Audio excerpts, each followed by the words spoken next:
کہ کل کا جو بجٹ اس فارم 47 کی حکومت نے پاس کرایا، یہ ایک آپ اس کو ڈکلیئر کر سکتے ہیں، اور میں نے فلور آف دا ہاؤس پہ بھی کہا ہے کہ یہ اکنامک ہٹ مین کا بجٹ ہے، یہ پاکستان کی عوام پہ ایک قاتلانہ حملہ ہے، یہ اکنامک اقتصادی دہشت گردی ہے پاکستان کے خلاف، اور یہ بجٹ فارم 47 کے وزیر اعظم شہباز شریف نے ایڈمٹ کیا ہے کہ IMF کا بجٹ ہے۔ اس کے ساتھ ابھی جو مہنگائی کی لہر آئے گی، میں نے 3 گھنٹے پہ الحمدللہ وہاں پہ تقریر کی، ایک ایک پوائنٹ ان کے بجٹ کے دستاویزات سے نکال کے ان کو سامنے کنفرنٹ کیا۔ جتنی حکومت کی طرف سے تقاریر آئی ہیں، کسی ایک شخص نے، میرے بھائی زین قریشی صاحب موجود تھے اسمبلی کے اندر، گورنمنٹ کی طرف سے ایک شخص نے بھی یہ نہیں کہا کہ leader of the opposition Omar Ayub کی اس بات کی ہم لوگ تردید کرتے ہیں۔ نمبر 1۔ نمبر 2، سب سے اہم بات یہ ہے کہ اس وقت حکومت بوکھلاٹ کا شکار ہے۔ گندم امپورٹ ہوئی پاکستان میں، بڑے لوگوں نے اس پہ کمیشن مارا، کاشتکاروں کی گندم نہیں اٹھائی گئی، وہ گندم کاشتکاروں نے کوڑیوں کے داؤ بیچی۔ اب سونے پہ سہاگا یہ تیسرا دن ہے کہ حکومت یہ کہہ رہی ہے کہ ہم لوگ گندم ایکسپورٹ کریں گے۔ یہ ابھی آپ سمجھے سلسلہ، ان لوگوں کے ٹاؤٹس نے اور آگے جو ان کے فرنٹ مین ہیں، انہوں نے گندم خرید لی کاشتکاروں سے سستے داموں، پنجاب کے کاشتکاروں سے، ان کا وہ کہتے ہیں لاکھ توڑ کے رکھ دی ہے، باہر سے امپورٹ پہ کمیشن اور ابھی ایکسپورٹ پہ مزید کمیشن۔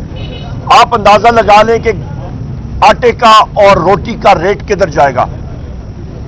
مہنگائی کا سیلاب آنے والا ہے۔ تحریک انصاف کے دور میں بجلی کا ریٹ 17 روپے یونٹ اور ابھی 85 روپے یونٹ یا 100 سے اوپر جائے گا۔ آخری 2-3 باتیں غور سے آپ سن لیں۔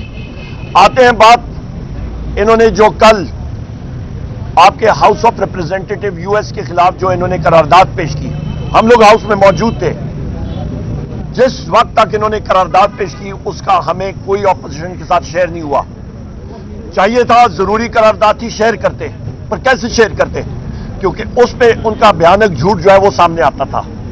قرارداد US ہاؤس آف ریپرزینٹیٹو کی نمبر 1 نان بائنڈنگ ہے، نمبر 2 368 ممبرز نے اس کو دونوں اطراف سے، ڈیموکریٹس نے اور ریپبلکنز نے پاس کیا۔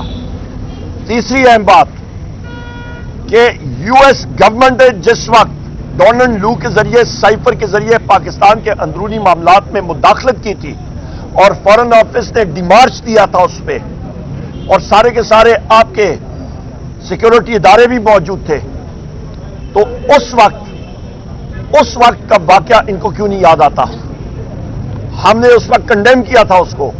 یہ تو ایک US ہاؤس آف ریپرزینٹیٹوز نے الیکشن کی رپورٹ کے مبنی اپنی وہاں پہ قرارداد کی، اور اس میں لکھا کیا ہے کہ پاکستان میں الیکشن پروسیس صاف شفاف نہیں تھا۔ ساری دنیا کو یہ حقیقت معلوم ہے، یہ تو ہم ہی کہتے ہیں، اس میں مداخلت کی کیا بات ہے؟ یہ ساری دنیا یہ کہہ رہی ہے، یورپین یونین یہ کہہ رہا ہے، جاپان یہ کہہ رہا ہے، ساری دنیا کہہ رہی ہے۔ دوسری چیز، آپ کے ایک پارٹی کے خلاف ویپنائز کیے گئے قانون، یہ ساری کی ساری دنیا کہہ رہی ہے۔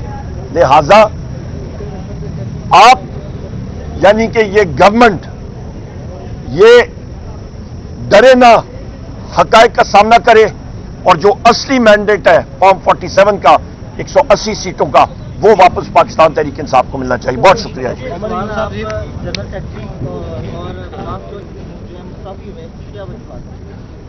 اس کی وجوہات یہی ہیں جو ابھی آپ دیکھ رہے ہیں۔ صبح سے 8 بجے پونے 8 سے میں ادھر موجود ہوں۔ کل میں جناب والا اسلام آباد میں تھا قومی اسمبلی کے اجلاس میں، اس سے پہلے میں سرگودا میں تھا، اس سے پہلے میں فیصل آباد میں تھا، اس سے پہلے میں گجرانوالہ میں تھا، اس سے پہلے میں لاہور میں مجھے ہونا پڑتا ہے۔ نمبر 1، تو جب ہر عدالت میں پیشی کرنی پڑتی ہے، ساتھ میں اپنے عظیم قائد وزیر اعظم عمران خان صاحب کا مشکور ہوں، اپنے ساتھیوں کا جنہوں نے اس لائق سمجھا اور مجھے لیڈر آف دی اپوزیشن قومی اسمبلی میں بنایا۔ پارلیمان کے کام جو ہیں اس پہ بے تحاشا مصروفیت ہوتی ہے،